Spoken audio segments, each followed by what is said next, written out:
was slightly off, and I was starting to get a tremor in my right hand. And so I went to the doctor, and that was the diagnosis, Parkinson's. Of course, being a normal human being, you say, nah, that's not going to happen to me, but it did. When I was diagnosed, I had a whole bunch of other plans that my life was going in. Well, the diagnosis changed everything. What these people, and so many others like them, are going through is agonizing. As you know, Parkinson's disease is an insidious chronic neurodegenerative disorder characterized by slowed movements, tremors, rigidity, and difficulty in walking. As there is no cure for Parkinson's disease, current treatments are directed toward treating the signs and symptoms of Parkinson's disease. However, recent preclinical laboratory and animal studies suggest that some of the current Parkinson's disease therapies may be altering dopaminergic neuronal function. In an attempt to find out, the Parkinson's Study Group has conducted a study comparing two standard treatments, levodopa and pramipexole. The study, called the COMPD study, was sponsored by Pharmacia Corporation and Boehringer Ingelheim. It was initially planned as a 2-year study, but was extended to 4 years to observe patients over a longer duration.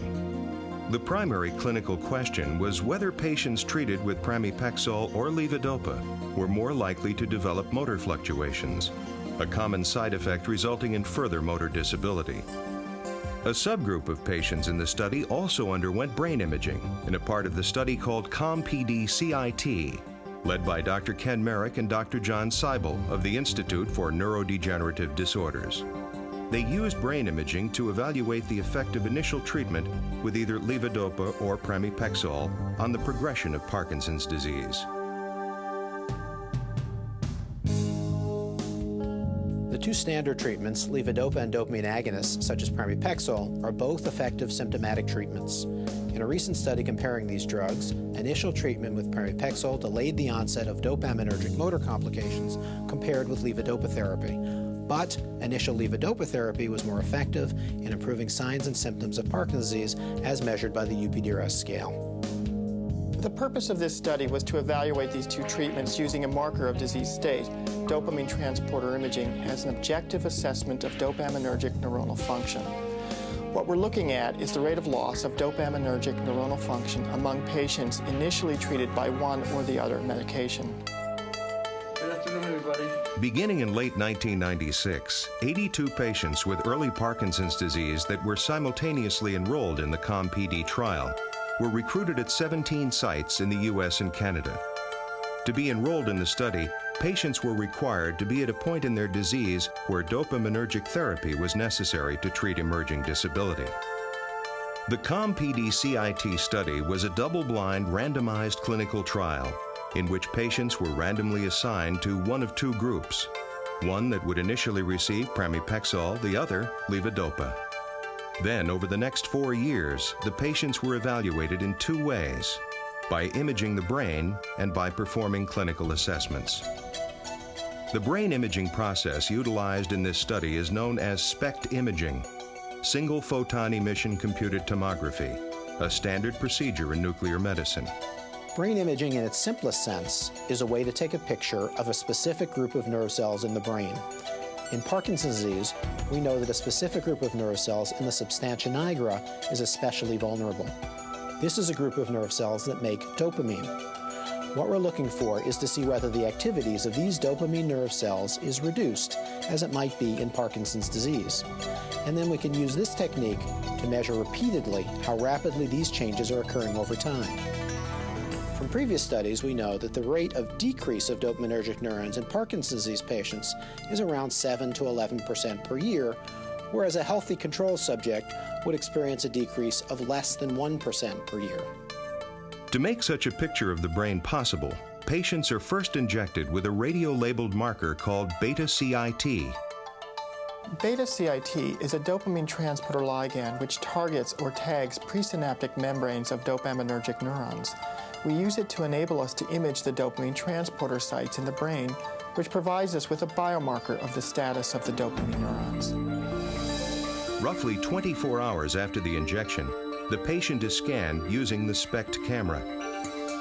The data captured during the scan is then used to produce a three-dimensional image detailing the distribution of radioactivity in the brain. We performed the scans on each participant at 4 intervals, first at baseline, then at 22, 34, and 46 months after beginning medication. What we were looking for is the % change from the baseline in the striatal uptake of the radiolabeled beta-CIT. This would then demonstrate the rate of loss of dopaminergic neuronal function. Given the long duration of the study, the dropout rate was remarkably low for a study in this patient population. The rate was similar for both treatment groups, with 79% of the pramipexole patients and 80% of the levodopa patients completing the study. At each time point in the study, there was a statistically significant difference between the 2 treatment groups, with the pramipexole treatment group showing less loss of beta-CIT uptake. This difference over 46 months was approximately 40%, thus indicating that the levodopa treatment group had a greater rate of decline than the pramipexole treatment group. This is the first time that an objective measure of dopaminergic neuronal function has shown that treatment can alter the rate of loss of a marker of dopamine degeneration. Many questions remain, and additional studies need to be done. It is unclear from this study whether pramipexole slows or levodopa accelerates the loss of beta-CIT uptake, or both. Long-term studies need to be done to measure the clinical effects of these changes in imaging. However, while there remains debate about treatment for early Parkinson's disease, and while all treatment should be individualized to meet the needs of the patient, this study adds important new information to the growing body of knowledge in the early treatment of Parkinson's disease. This study has prompted further research that could lead to improved treatments and diagnostic tools in the fight against Parkinson's disease.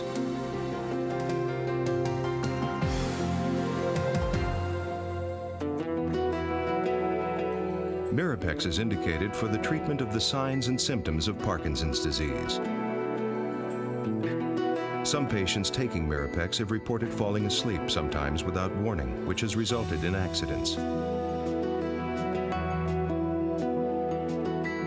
The most common side effects reported are nausea, drowsiness, insomnia, constipation, and dyskinesia.